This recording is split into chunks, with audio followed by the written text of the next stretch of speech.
Praise the Lord, hallelujah. प्रभु को धन्यवाद देते हैं आज के एक और दिन के लिए जो प्रभु ने हमारे जीवन में जोड़ा। तो आइए हम परमेश्वर के वचन की ओर चलते हैं और भजन 23 का 2 पद कल हमने देखा था, आज हम 3 पद को देखेंगे। वह मेरे जी में जी ले आता है, वो मेरे जी में जी ले आता है, ले आता है और धर्म के मार्ग में वह अपने नाम के निमित्त मेरी अगुवाई करता वो है। अपने नाम के निमित्त मेरी अगुवाई करता है। हालेलुया। प्रभु को धन्यवाद हो, प्रभु की स्तुति हो इस वचन के लिए कि वो भजन जब लिख रहा है दाऊद, वो कहता है वो मेरे जी में जी ले आता है। जी कब खराब होता है, जी कब घबराता है? When we are in the trouble, जब हम किसी भयानक समस्या में होते हैं तो ऐसी स्थिति आ जाती है कि हमारे जी में जी नहीं होता। हम बोलते हैं कि हमारे जी में जी नहीं है, यानी सांस लेना दुर्लभ है। कई परिस्थितियां हमारे लाइफ में ऐसी आती है जहां हमें लगता है दी एंड, उसी को बोलते हैं भयानक घबराहट। आपको लग रहा है कि अब आगे कुछ भी नहीं है, उसको बोलते हैं जी का जलापा हो जाना या जी में जी नहीं रहना। इसको अगर अंग्रेजी में समझे तो यूं कहेंगे वी हैव नो होप, अब कोई आगे आशा नहीं है। डॉक्टर जब आपको कह देता है नो होप, तो आपका जी में जी नहीं होता। मेरे अजीजों, कई बार हमारे जीवन में भी ऐसी परिस्थिति आती है जब कोई चारा हमें नजर नहीं आता, लेकिन यहोवा अगर हमारा चरवा है तो वो हमारे जी में जी ले आता है। हालेलुया। समझे आप? यानी विषम परिस्थितियों में बड़े और उपयोगी द्वारों को खोल देना। उस समय द्वार खोलना जब होप खत्म हो गई हो। और बाइबल में ऐसे कई उदाहरण आपको मिलेंगे जहां अब्राहम के जीवन को अगर आप देख लीजिए, उत्पत्ति 21:7 में लिखा हुआ है, पढ़ दीजिए जरा उत्पत्ति 21:7। वहां से आपको पता चलेगा कि अब उसकी लाइफ में कोई होप है नहीं। फिर उसने ये भी कहा, हाँ, क्या कोई कभी अब्राहम से कह सकता था, क्या कभी कोई अब्राहम से कह सकता था कि सारा लड़के को दूध पिलाएगी? सारा लड़के को दूध पिलाएगी। पर देखो मुझसे उसके बुढ़ापे में एक पुत्र उत्पन्न हुआ है। इसको बोलते हैं जी में जी आना। जहां होप नहीं हो वहां आशा पैदा कर देना। हालेलुया। आप समझ रहे हैं ना? जहां मान लीजिए आप ओवर एज होने जा रहे हैं, अब आपकी आशा क्या हो रही है? गवर्नमेंट जॉब के लिए खत्म सी हो रही है, और लगभग 2 महीने पहले या 1 महीने पहले खुदा आपको गवर्नमेंट जॉब दे दे तो आपके जी में जी, फिर वो जो खुशी है ना आपकी, उसमें 4 चांद कैसे लग जाते हैं वो देखिए अब। या उस समय गवर्नमेंट ये अलाउ कर दे कि साहब 35 से 40 वर्ष कर दिए, वो होप है आपके लिए, वो आपके जी में जी, अरे बाप अब ठीक है। मान लीजिए आप स्टेशन जाना है आपको और आपकी ट्रेन का टाइम हो गया है और यहां से निकले तो गुलाबबाड़ी फाटक भी बंद मिला, फाटक भी बंद और फिर वहां पर जाम, और अब कोई आशा नहीं है कि ट्रेन पकड़ में आ जाएगी। ठीक है, लेकिन आप क्या कर रहे हैं? जा रहे हैं भाई, ठीक है कोई बात नहीं, अब नहीं आएगी पकड़ में तो बस में चलेंगे। लेकिन जब आप स्टेशन पहुंचे तो अनाउंसमेंट हो रहा है ये वाली गाड़ी आधा घंटा लेट आ रही है। जी में अब आप समझ गए होंगे कि ये जी में जी क्या होता है। अब आत्मिक जगत में जी कैसे आता है? जो बाइबल पढ़ते हैं उनके जी आता है। जो बाइबल से रसूकात नहीं रखते वो डरते हैं। स्काई लैब, किसने सुना है ना स्काई लैब का नाम? आप लोगों ने सुना? क्या था स्काई लैब? स्काई में, आसमान में एक लैब स्थापित कर दी गई और एक समय ऐसा आया कि उसका कनेक्शन नीचे से कट हो गया और उसका गिरना तय हो गया और वो गिर रही है, नीचे आ रही है। पूरा संसार घबराया हुआ है। कहाँ गिरेगी? हम पे गिरेगी, भारत में गिरेगी, वहाँ गिरेगी, वहाँ गिरेगी, वहाँ गिरेगी। और कोशिश की जा रही है कि उसको समुद्र में गिराया जाए। ये उस समुद्र में गिरेगी तो ही बच पाएगा इंसान, लेकिन अगर किसी देश में गिर गई तो देश खत्म है।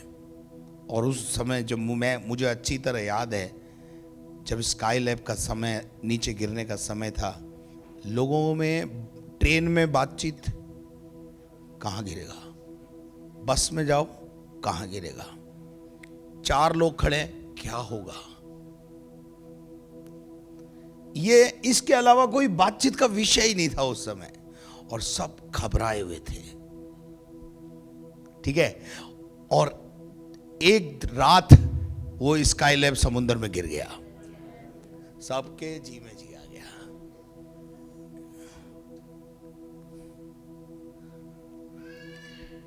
पर उस समय हमारे जी में जी था क्योंकि हम बाइबल पढ़ते हैं, क्योंकि हम बाइबल पढ़ते हैं। वो घबराए हुए नहीं थे। कारण क्या है मालूम है? परमेश्वर की भविष्यवाणी याद थी कि लिखा है कि अगर तू आकाश पर अपना बसेरा बनाएगा तो मैं वहां से उसे नीचे लाऊंगा। तो लाने वाला कौन है? मनुष्य को परमेश्वर ने पृथ्वी रहने के लिए दी है, स्वर्ग उसका सिंहासन है। वहां लैब वैब मत बना, वहां बनाएगा मैं गिराऊंगा। तो गिराने वाला कौन? तो उसके लोगों को तो पता है कि वो गिरा रहा है तो हम पे थोड़ी गिराएगा। इसलिए मैं बिल्कुल घबराया हुआ नहीं था। और जो बाइबल पढ़ने वाले थे वो बड़े मस्त थे। वो तो और उल्टा बोला करते थे, और बढ़ा ऊपर, आयरन नीचे। हमारे जी में जी आता है। अब आध्यात्मिक जगत में जैसा मैंने बताया कि एक फॉरेन बॉडी आप अपने जीवन में ले लोगे तो आपका जी में जी नहीं रहेगा। अब पाप वही प्रॉब्लम है। पाप जब अंदर रहेगा जी में जी नहीं रहेगा, क्योंकि वो फॉरेन बॉडी है। हम स्वर्गीय लोग हैं, हम स्वर्ग से आए हैं, है ना। मनुष्य जहां से आया वहां चला जाएगा, तो आया कहां से? स्वर्ग से। पाप कहां का है? पृथ्वी का। पृथ्वी की चीज अगर हमने हमारी बॉडी में ले ली तो हमारा जी में जी। लेकिन जिस दिन यीशु मसीह हमारे लाइफ में आता है, पाप को बाहर निकालता है, उस दिन हमारे जी में जी आ जाता है और हमारे पास एक आशा आ जाती है कि अब हम पाप से छूट गए। हालेलुया। जैसे फिनेल पिया हुआ आदमी की फिनेल निकल जाती है, उसके जी में जी आता है, ऐसे ही एक मनुष्य के जीवन में से जब पाप निकल जाता है हमारे जी में जी आ जाता है। वो मेरे जी में जी ले आता है। लेकिन किसी घबराहट से बाहर आ जाना, किसी निराशा से बाहर आ जाना, अचानक परमेश्वर आपके लिए कोई अलौकिक रास्ता खोल दे, तब जो शांति का अनुभव होता है उसको बोलते हैं जी में जी आ जाना। पापों की क्षमा प्राप्त कर लेना, जी में जी आ जाता है। हालेलुया। हत्या के पाप से और व्यभिचार के पाप से बाहर आ जाना, उसको बोलते हैं जी में जी आ जाना। हालेलुया। पाप में जब तक इंसान है, जी में जी कहां से आएगा? घबराहट का जीवन, हमेशा घबराहट रहेगी। जो यीशु मसीह से एनकाउंटर कर चुके हैं वो मौत से नहीं घबराते हैं। मौत उनके लिए प्रमोशन है। मौत उनके लिए क्या है? प्रमोशन है। उनको पता है मरेंगे तो कल यीशु की गोद में होंगे। लेकिन एक पापी मरेगा तो वो डरेगा। क्यों? उसे पता है मैं कहां उसे अश्योरिटी नहीं है वो कहाँ जाएगा, but we have surety.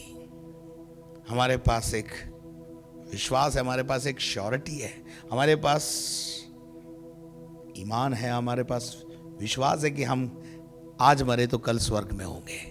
Hallelujah. तो इसलिए वो मेरे जी में जी ले आता है। इस बात को हम अच्छी रीति से समझ लें कि वो हमें आशावान बनाता है, निराशाओं में आशा पैदा करता है, लाल समुद्र का रास्ता खोल करके अपनी प्रजा को बाहर निकालता है। वो मेरे जी में जी ले आता है। आशा करता हूं आप इस सेंटेंस को आज अच्छी रीति से समझ गए होंगे। नेक्स्ट सेंटेंस है इसमें, धर्म के मार्ग में वो मेरी रक्षा करता है। धर्म के मार्ग, कौन सा मार्ग? अगर आप धर्म के मार्ग में चल रहे हैं, आपका मार्ग धर्म का मार्ग है, तो ही इज योर सप्लायर। इधर सुनिए, मिस्र से निकले, मिस्र से निकले, मिस्र से जो निकले उनका लक्ष्य क्या था? Kanan, promise land. उस प्रॉमिस लैंड में 40 साल का सफर, उस सफर में परमेश्वर अपने नाम के निमित्त, नीचे लिखा हुआ है, धर्म के मार्ग में उनकी क्या कर रहा था? अगुवाई कर रहा था। कर रहा था कि नहीं कर रहा था? अगर आपने धर्म का रास्ता चुन लिया है, धर्म का मतलब है सच्चाई का रास्ता चुन लिया है, तो डरो मत, चुपचाप खड़े होकर यहोवा का काम देखो। डरना कब है मालूम है? जब आप प्रभु पर भरोसा नहीं रखते। लेकिन जो प्रभु पर भरोसा रखते हैं उनको डरने की कभी जरूरत नहीं होती है। अगर आपने एक रास्ता, एक कदम बढ़ा दिया है, तो प्रभु आपको लहरों पे चलाएगा। हालेलुया। वो आपको कभी डूबने नहीं देगा। सुनिए इधर, एक रात चेले नाव में जा रहे हैं, ठीक है, सामने से प्रभु यीशु मसीह आ रहे हैं, काई पे, पानी पे चल के। चेलों ने कहा ये भूत है, राइट? चेलों ने कहा ये भूत है, पर यीशु ने क्या कहा? डरो मत, मैं हूं। क्या बोला? डरो मत, मैं हूं। यीशु की आवाज उस भारी सनसनाहट में, उस आंधी और तूफान में कोई नहीं समझा, केवल समझा तो पतरस समझा।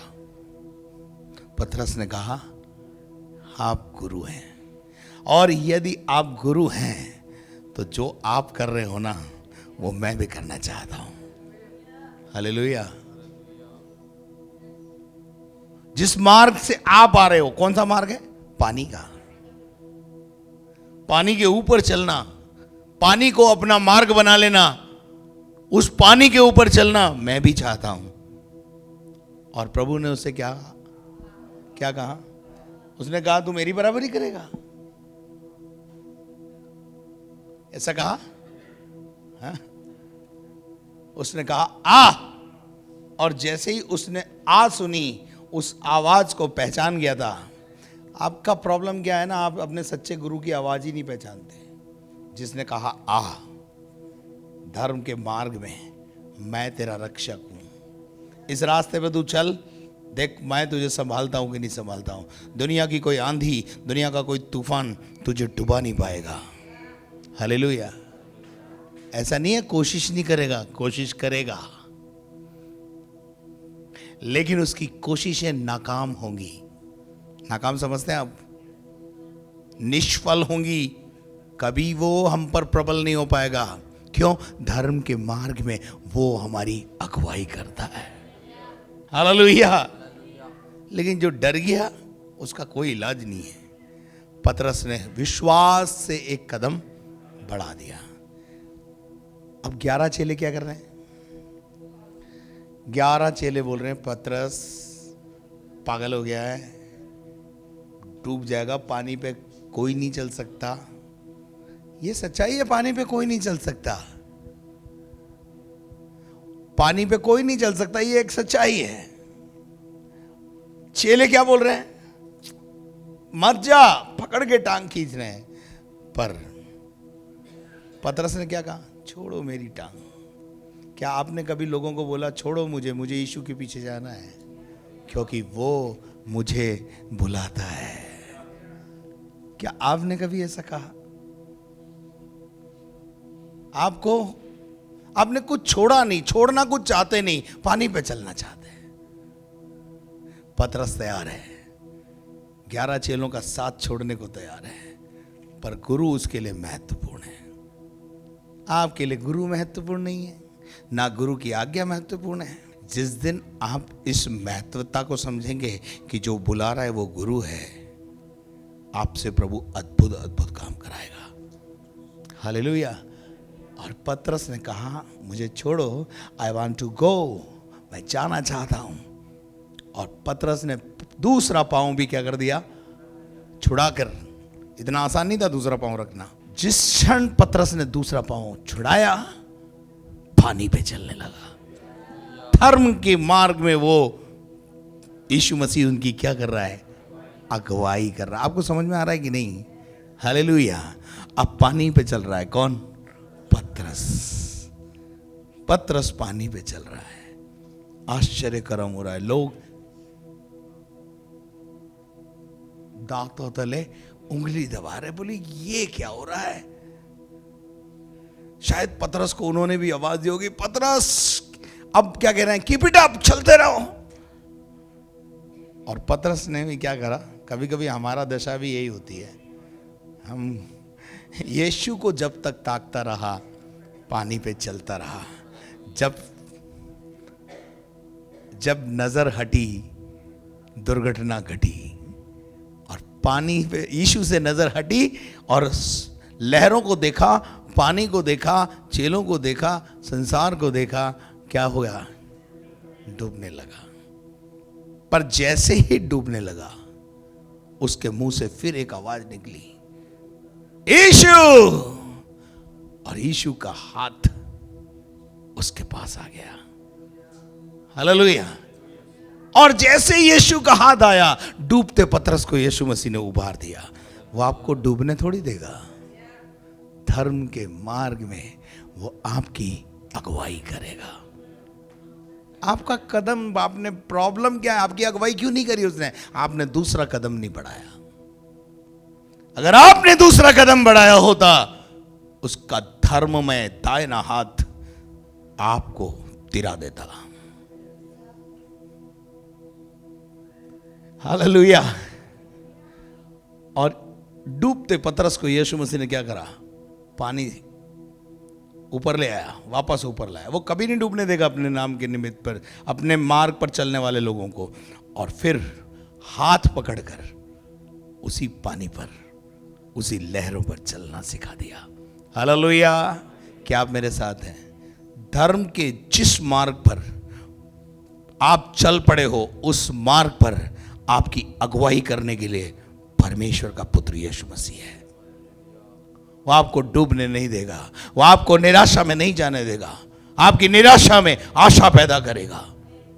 कुछ भी क्यों ना हो, कुछ भी परिस्थिति क्यों ना हो, आंधियां कितनी भी हो, तूफान कितने भी हो, सरकारी प्रॉब्लम्स कितनी भी हो, घर की प्रॉब्लम कितनी भी हो, वो सब समीकरण सीधे करेगा। Hallelujah, hallelujah. पर प्रॉमिस लैंड में पहुंचने में 40 साल लगते हैं बाबू। क्या प्रॉमिस लैंड कोई पास में नहीं रखा है। प्रॉमिस लैंड में क्या लिखा है? वहां दूध और मधु की धाराएं बहती है और सब कुछ बहुत आयत से है। वहां के फल भी, अंगूर के गुच्छे कैसे हैं? बड़े बड़े हैं, साइज ही अलग है। जिस जगह हम जा रहे हैं प्रॉमिस लैंड में, उसमें वो हमारी रक्षा करता है, अपने नाम के निमित्त करता है। कई बार अपने नाम के निमित्त वो आपकी रक्षा करता है। ये बहुत अच्छी बात है, इसको भी समझ लेना है। अपने नाम के निमित्त रक्षा करने का क्या मतलब है? हम तो योग्य नहीं हैं, उसका नाम खराब ना हो इसलिए रक्षा कर रहा है आपकी, क्योंकि आपके साथ उसका नाम जुड़ गया है, इसलिए वो आपकी रक्षा कर रहा है। क्योंकि आपने उसका नाम ले लिया है, फेथफुल नहीं हो फिर भी अपना नाम खराब ना हो इसलिए क्या कर रहा है, वो अगुवाई कर रहा है, अपने नाम के निमित्त अगुवाई कर रहा है। एक बात जिंदगी में ध्यान सुन लेना, भूत निकल रहा है आपके द्वारा, चंगाई मिल रही है, छुटकारे मिल रहे हैं, ये आपके स्वर्ग जाने का प्रमाण नहीं है।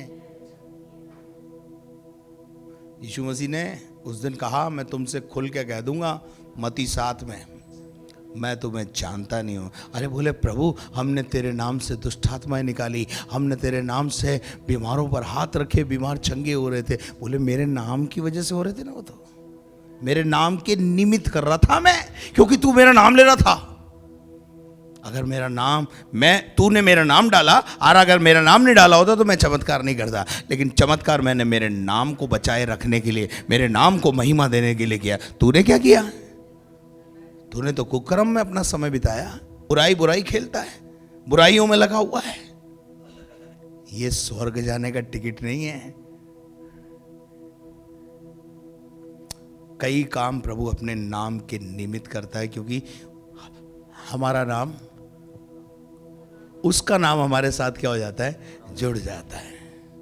अपने नाम के निमित्त, अपने नाम की रक्षा करने के लिए, अपने नाम को बचाए रखने के लिए वो हमारे बीच में रह करके अद्भुत काम कर देता है। इसका मतलब यह है, वी आर नॉट फेथफुल। वो क्यों खिला रहा है, क्यों पिला रहा है? अच्छा मुझे एक बात बताइए, 40 साल जो जंगल में यात्री थे, फेथफुल थे ना मूसा के प्रति, ना उस यहोवा के प्रति जो निकाल के लाया, पर अपने नाम के निमित्त। नहीं तो लोग क्या बोलते हैं, प्रभु निकाल के तो लाया पर जंगल में लाके मार दिया, जंगल में छोड़ दिया। आप बाइबल को पढ़िए, परमेश्वर ने व्यवस्था विवरण 1:40 से 45, और सुन लीजिए निर्गमन 33 अध्याय, उसमें 2 जगह परमेश्वर ने मूसा को बुला के बोला, मैं अब इनके साथ नहीं चलूंगा,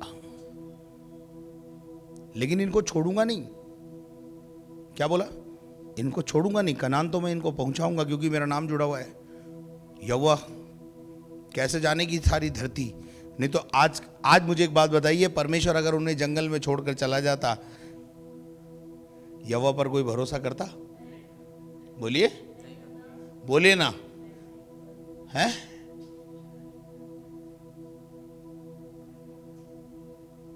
अपने नाम के निमित्त, अपने वायदे के निमित्त वो वायदा निभा रहा है। अगर वायदा खिलाफी कर देता, आज यहोवा का नाम लेने से लोग चिढ़ते। अरे ऐसे खुदा की क्या आराधना करना जो प्रजा को ला करके जंगल में छोड़ दिया। उसने उसको जंगल में त्यागा नहीं, पर अपने नाम के निमित्त कुड़कुड़ाने वालों को भी, बुड़बुड़ाने वालों को भी, सबको खिला रहा है, पिला रहा है, नहला रहा है, दुला रहा है, सब कुछ कर रहा है। किसके कारण? अपना नाम बचाने के लिए कर रहा है। कई काम, कई बातें परमेश्वर इसलिए कर रहा है हमारी लाइफ में कि उसका नाम हमारे साथ जुड़ा हुआ है। हालेलुया। क्या आप मेरे साथ हैं? अपने नाम के निमित्त वो हमारी क्या करता है, धर्म के मार्ग में अपने नाम के निमित्त वो क्या करता है, अगुवाई करता है। वो खिला रहा है, पिला रहा है, नहला रहा है, दुला रहा है, इसलिए कि फेथफुल है? नहीं। आप अगर कुरिन्थियों की पत्री पढ़ोगे तो बहुत अच्छी आयत में आपको, एक आयत मुझे याद आ रही है, मैं आपको बताना चाहता हूं कि इनके विषय में परमेश्वर ने क्या कहा। पढ़िए, 1 कुरिन्थियों 10वां अध्याय और पहले पद से पढ़ेंगे 5 पद तक। हे भाइयों, हाँ, मैं नहीं चाहता हाँ, कि तुम इस बात से हाँ, अनजान रहो, अज्ञात रहो, कि हमारे सब बाप दादे बादल के नीचे थे और सब के सब समुद्र के बीच से पार हो गए। समुद्र के बीच से पार हुए। ये उन्हीं के लिए बात कर रहा हूँ जिनके लिए बात कर रहा था मैं। आगे सबने बादल में मूसा से, समुद्र में मूसा का बपतिस्मा भी हो गया। फिर और सबने एक ही आत्मिक भोजन किया। एक ही मूसा उनका नेतृत्व कर रहा था। आगे और सबने एक ही आत्मिक जल पिया। सबको एक ही जल पिला रहा था मूसा। क्योंकि वे उस आत्मिक चट्टान से पीते थे। हाँ। जो उनके साथ साथ चलती थी। वो चट्टान कौन था? और वह चट्टान मसीह था। हालेलुया। जब तक मसीह उनके साथ था, उनकी आवश्यकताओं को वो पूरा करता रहा। आगे बेटा। परंतु परमेश्वर अब सुनना। परंतु परमेश्वर उनमें से बहुतों से प्रसन्न न हुआ। बहुतेरों लोगों से क्या नहीं था? प्रसन्न नहीं था। इसलिए वे जंगल ही में ढेर हो गए। जंगल में ढेर हो गए। लेकिन फिर भी उसने अपनी प्रजा को त्यागा नहीं। अगर त्याग देता तो आज यहोवा का नाम कोई लेना भी पसंद नहीं करता। लेकिन उसने उन निकम्मों को भी, जिनसे वो प्रसन्न नहीं था, उनको भी कनान पहुंचाया। कई बार क्या होता है, कई ब्लेसिंग्स जो हमको मिलती रहती है ना, उसको हम ये समझते हैं खुदा खुश है हमसे। आप मुझे बताइए, इन 40 सालों में परमेश्वर इन लोगों से क्या नहीं था? खुश नहीं था। फिर भी इनके बाल बच्चे हो रहे थे कि नहीं? हर एक आवश्यकता पूरी कर रहा है कि नहीं? वो अपने नाम के निमित्त कर रहा है। समझ में आ रही क्या बात? Praise the Lord. अपने नाम के निमित्त धर्म के मार्ग में वो मेरी क्या करता है? अगुवाई करता है। हम योग्य नहीं हैं, पर वो योग्य है। हमारे धर्म के काम तो क्या है भैया? मैले चिथड़ों के समान है। हमारे धर्म के काम मैले चिथड़ों के समान है। लेकिन फिर भी वो अपने नाम के निमित्त हमारी क्या करता है? रक्षा करता है, मदद करता है। मेरे अजीजों, मैं आपको बताना चाहता हूं कि जी में जी ले आना पर एक और बात मुझे ध्यान आ रही, मैं आपको बताता हूं। जी में जी कब नहीं रहता? जब पाप जीवन में होता है। हम जो है ये जी में जी नहीं रहता, ऐसी स्थिति हमारे लाइफ में कब पैदा होती है? जब हम अपने चरवाहे से दूर होते हैं।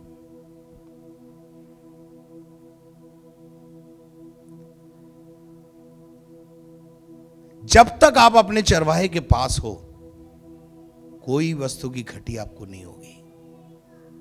जी में जी नहीं रहना, ऐसी स्थिति पैदा क्यों हो जाती है? जब हम अपने चरवाहे से दूर होते हैं। यहोवा मेरा चरवाहा है, वो मेरे जी में जी ले आता है। जी में जी ले आता है, इसका मतलब क्या है? वो हमें ठोकर नहीं लगने देता। जो ऐसा मार्ग बनाता है जिसमें कांटे नहीं होते, ऐसा मार्ग बनाता है जिसमें ठोकरें नहीं होती, ऐसा मार्ग बनाता है जिसमें हम गिरते नहीं हैं। 3 बातें हैं इसमें। और ऐसे मार्ग पर हमें चलाता है। हालेलुया। लेकिन कब हमारे जीवन में कड़वाहट घुस जाती है, पाप घुस जाता है। और एक बात सुनिए, वो जो मार्ग बनाता है उसमें वो मार्ग हमारे लिए ही होता, दूसरों के लिए नहीं होता। जो मार्ग उसने आपके लिए बनाया वो आपके लिए है। लाल समुद्र जब फाड़ा तो इजराइलियों के लिए फाड़ा था। फिरौन ने सोचा मैं भी निकल लेता हूं, लेकिन फिरौन की सेना उसी रास्ते में खत्म हो गई, क्योंकि वो रास्ता एक प्राइवेट मार्ग था।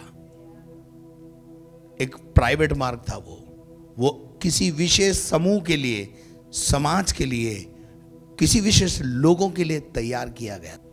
तो जो मार्ग प्रभु मेरे और आपके लिए खोलता है वो मेरे और आपके लिए ही है। और उस मार्ग में ठोकरें नहीं होती, उस मार्ग में ऐसी चीजें नहीं होती जिससे हम गिर जाएं। हालेलुया।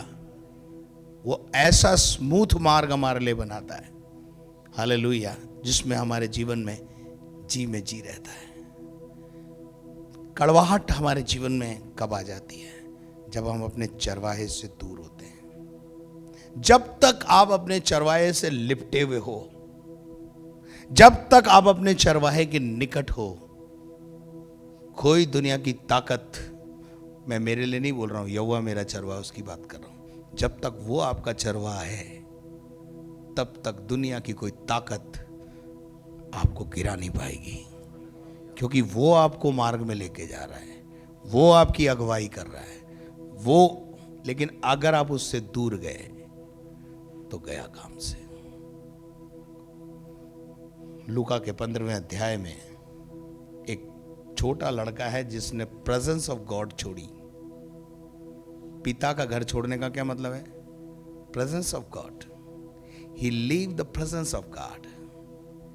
जब उसने अपने पिता के घर को छोड़ा तो क्या हाल हुआ?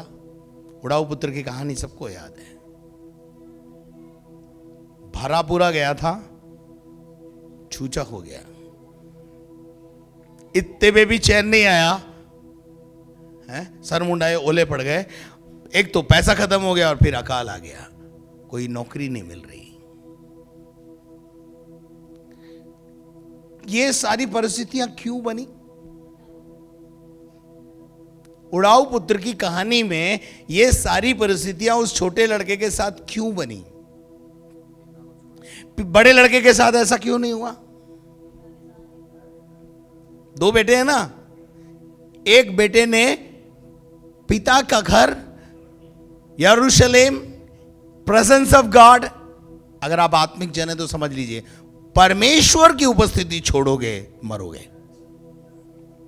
जब तक परमेश्वर की छत्र छाया में चलोगे, वो अपने मार्ग में आपकी, अपने ही नाम के निमित्त आपकी अगुवाई करता रहेगा। हालेलुया। आप मुझे बताइए, अगर उड़ाऊ पुत्र की कहानी आपने बड़ी खूबसूरती से सुनी, समझी है, बड़ा बेटा भी उपस्थिति में है, लेकिन इतना फेथफुल तो नहीं है, फिर भी अपने नाम के निमित्त, क्योंकि उसने प्रभु की उपस्थिति नहीं छोड़ी है, इसलिए अपने नाम के निमित्त वो क्या कर रहा है? प्रभु उसको संभाल रहा है। इसने उपस्थिति छोड़ी तो क्या हाल हुआ? इसने कहा आज से आप मेरे चरवाहा नहीं हो, तो उसके जी में जी था, बोलो हैं? अब वो क्या कर रहा है मालूम है? जब उठ के गया है ना, तो क्या कह रहा है बाप से? पापा, मैं अब आपका पुत्र कहलाने के लायक नहीं हूं, मुझे क्या करके रख लो। इसके दिल और दिमाग में क्या है? बाप मुझे एक्सेप्ट नहीं करेगा, क्योंकि बाप बहुत गुस्सा करेगा। अब मेरा लौट के जाना बेकार है, अब मैं लौटूंगा तो वो मेरे पर क्रोध करेंगे, मुझे डांटेंगे, मुझे मारेंगे, मुझे पीटेंगे। इसके क्या है? जी में जी नहीं है। लेकिन जब ये पहुंचा और पिता ने पहचान लिया कि ये मेरा ही बेटा है, तो ये 4 कदम चला था, पिता ने दौड़ लगा दी और क्या कर लिया? उसको गले लगा लिया। देखिए, पहले गले लगाया, बाद में उसने बातचीत करी है। बोला पापा मैं बेटा कहलाने के लायक। अरे चुप, अब तू वापस मेरी छत्र छाया में आ गया है, जो कुछ तूने खोया है मैं तुझे वापस दूंगा। अब मुझे बताइए, उड़ाऊ पुत्र के जी में जी आया होगा कि नहीं? है? इसको बोलते हैं जी में जी आना। तब तक क्या है? दुविधा में है। जिस दिन आप दुविधा से बाहर आते हो, उस समय आपको जी में जी आता है। हालेलुया। और धर्म के मार्गों में जब तक आप चलते रहोगे, वो आपकी अगुवाई अपने नाम के निमित्त करेगा। जब तक आप इस इंस्टीट्यूट से जुड़े हुए हो, मेरा भी नाम आपके साथ जुड़ा हुआ है, ठीक है ना? अगर आप गलती करते हैं, इंस्टीट्यूट का नाम खराब होता है, मेरा नाम खराब होता है, पिता का नाम खराब होता है। इसलिए हमें याद रखना हम किसके हैं। हम तो योग्य नहीं हैं, लेकिन वो अपने नाम के निमित्त हमारी रक्षा करता है और हमें संभालता है। ठीक है, और ऐसा मार्ग बनाता है कि उस मार्ग में हम कभी गिरते नहीं हैं, ठोकरें नहीं लगती। आप मुझे बताइए, अगर कोई मेहमान हमारे घर में आ रहा है, सारी ठोकरों को क्या कर देते हैं हम? हटा देते हैं ना। उनकी तैयारी होती है। इसी प्रकार से प्रभु अपने नाम के निमित्त हमारी रक्षा करता है। हालेलुया।